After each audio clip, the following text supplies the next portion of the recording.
In today's video, I want to share with you some of the accuracy tests that I did on my Sierra 77 and 80 grain SMK bullets.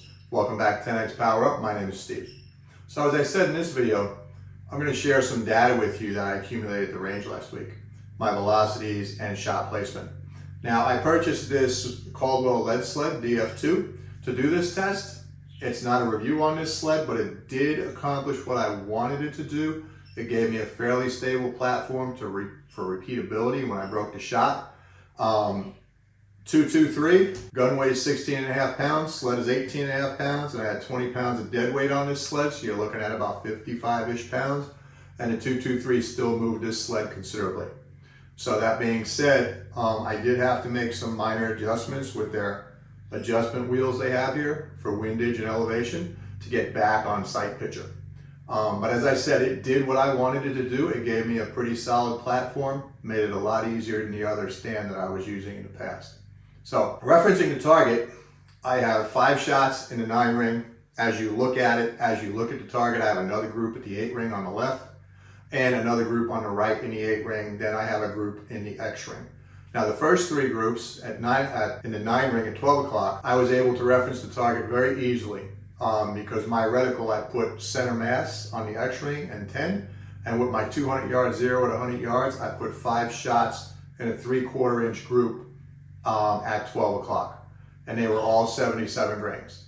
Now as you look at the target, which would be on this side, is going to be the left, the 8 is what I used for reference. Now in fairness to the load, in fairness to the case, and the spread on the group, I wasn't able to reference the 8 as accurately as center mass. So I don't know if the spread on this group opened up because the velocity increases because my case was heavier, or I had a little more difficult time referencing the 8. But you can see this group is considerably larger, and I believe it went up to 1.25 minutes in width and about 1.75 minutes in height.